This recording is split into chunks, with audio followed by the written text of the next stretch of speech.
Hello everybody and welcome to the first instructive lesson at Chess Center K2.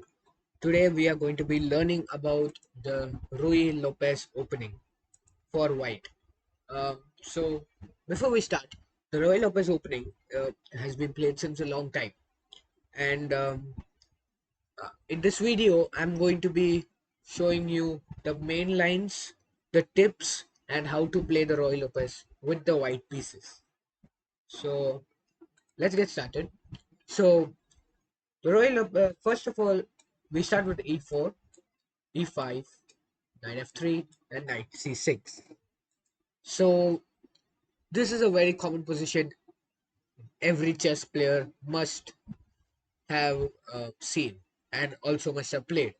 So in this position, uh, you would mostly be like playing bishop c4 as per me, and but there's another move. The Ruy Lopez starts from bishop to b5. The point of this move is you want to keep attention on this knight on c6. You want to castle now and rapidly develop your pieces soon. So in the Ruy Lopez, uh, there are two moves which lead to main lines.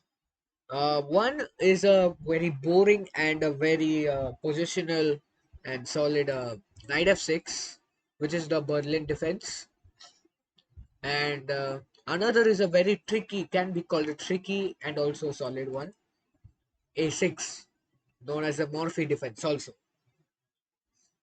So in this video we are going to be looking at the move a6. We will be looking at knight f6 also in another video, but today we are looking at the move a6. So in a6 now, there are two ways to play. One is to take and one is to slide back. If you take, you are releasing the tension on the knight, and if you take, you might be thinking that you have applied the concept of remove the defender. That means the knight, this knight was defending e5, the e5 pawn, and if you have taken, sorry, if you have taken now, you think that you have got this pawn now, but yes, you are right, you have got this pawn, but now there's a move queen d4, so which attacks the knight and also regains its pawn, the pawn. So after you slide back to f3, black will take on e2, and after queen e2 and exchange, um, black is like getting a rapid development. It's getting a faster development than us. It will play bishop d6, it will castle, whereas our king cannot castle. It has lost its rights. It is going to be stuck in the center. You have to quickly get it to safety and also look at your development. So um, I don't recommend to play this. It is a possible move.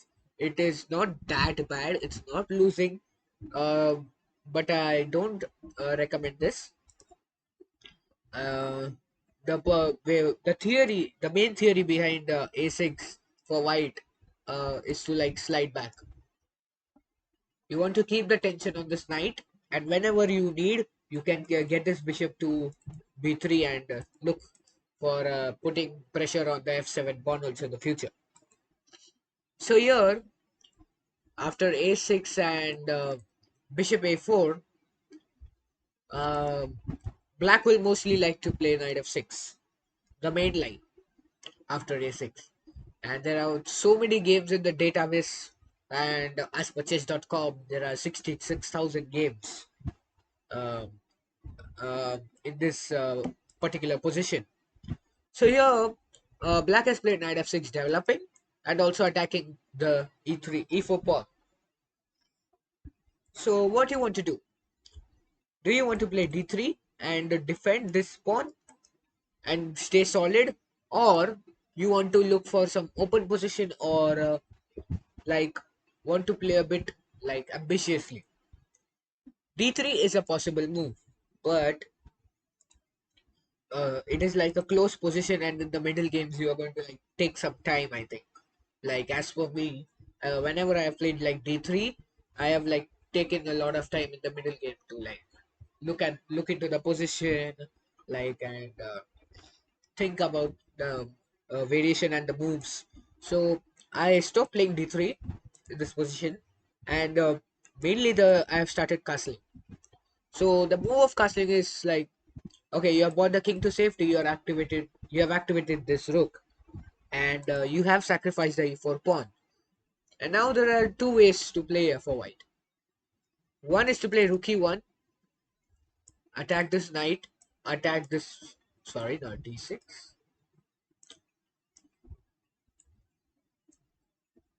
What? Okay, so you can play rook e1, attack the knight, and attack e6, e5, double attack on e5, or you can play d4. So rook e1 and d4. So here first we'll look at rook e1. So here after rook e1, black must be thinking that he has a pawn and he has an extra pawn and he doesn't want to lose it, and may end up playing the move d5, which is actually an inaccuracy or maybe also a mistake, because you're just going to take on c6 and decoy the pawn, and you just damage this pawn structure on the c file, and now you will just play d3, attack this, sorry, attack the knight, and after it retreats you're going to take on f6, e5, and the point, and there is a very big threat after uh, after this move. If black is not careful, white can just take on c6, attack the queen, and also give a check, so you will win the queen. So you have to always take care of that. So there will be something like bishop e6, not letting the check come in. It will blockade the check, but you can still take, and after queen d6 you can just slide back to d4, and it looks like this knight is only just dancing around. It has already moved off like 2 3 times already, and it seems like black is already having a lot of development, but it turns out that white has an extra pawn and has a lot of activity, and white is clearly very much better over here and maybe winning. And let's say after bishop e7 you can just trade off a knight for a bishop, and just start developing like queen e2 now, just double attacking this pawn, and yeah. So after this you have to just convert this position, which will lead you into the middle game. And if you are having problems in how to think in the middle game, you have to like look for some course or something, which you'll easily find on chess.com. And here after d3 you very well know now the variations. So d5 is not a good way to play. So after rook e1, let's look at the next option with d4, which is more played more than rook e1. So d4 strikes on in the center, and if you take ed4, I'm going to play rook e1 now. Now the thing is different, because now this pawn is here, not on e5. So the king is going to come and check if the knight moves. So this knight is like, it cannot move now, it is pinned. So now you can anytime put pressure on the c4 knight and win it with something like knight d2, or move this knight and play f3, attack this and win. So there will be a move like d5 now, which is the best move in the position, defending the knight. Now here you can play c4 to attack the defender of this knight. Simple, if you take, you are going to take here. You can play c4, but there's another move, bishop g5. And in this line, there is some trickiness going on. Because after f6, there is a move knight bd2. And if you take, sorry, if you take, I'm going to take. And after some trades, I have a check. And after bishop e7, you're going to take on c6. And after some trade-offs, I'm going to come queen e2. Look at this. And my idea is to get my rook to e1 and put a triple battery on this. Bishop on e7. And it's going to be a very big loss for black. the position is in this way. In this position, black has is like +4 in material, but the position is totally equal because white has a lot of counterplay, and black has to defend this, or else black is all will be lost, totally lost. So let's say if black plays some senseless moves like rook b8 over here, you will play rook d4, rook takes d4, attack the queen, and after bishop d7, the only move to save your queen, you will just play knight e5, put lot of pressure over here, and yeah. So from here, if you get this type of position, you are very good. Don't look at material. You have a lot of play. Always don't look at material and think you are lost. You have to look for every possible move. After 95, you are going to threaten something like queen h5 check, and something like this is very much possible.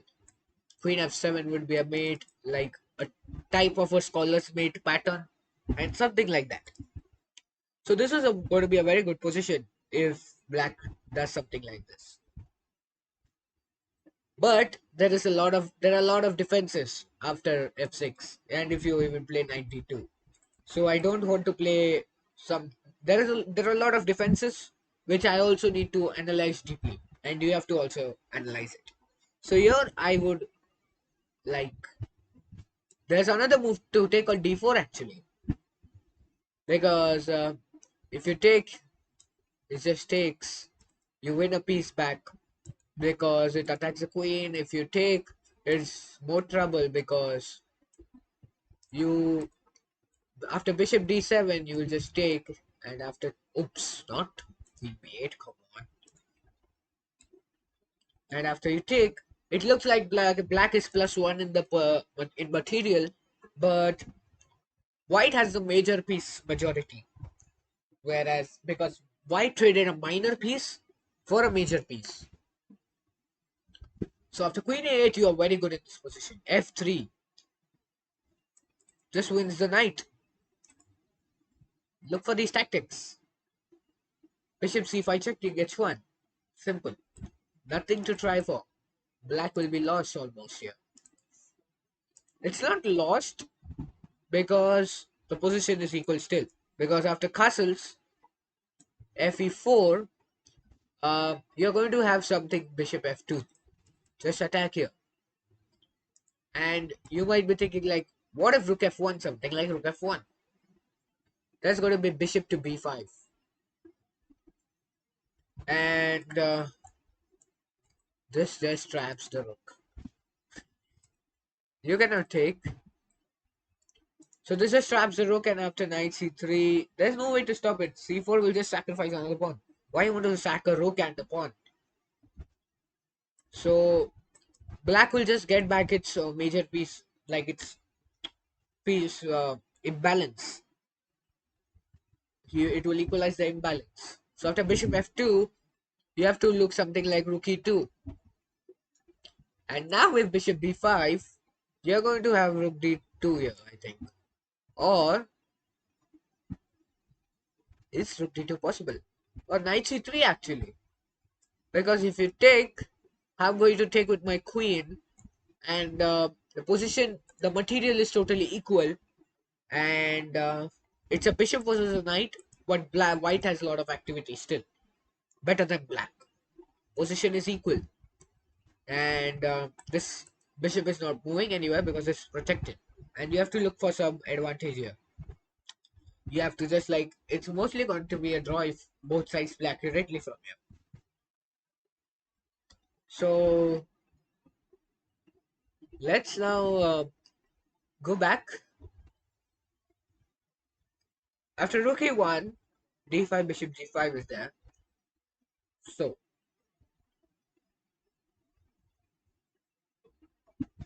um so here, yeah, so let me summarize the whole variations and lines if you want to revise.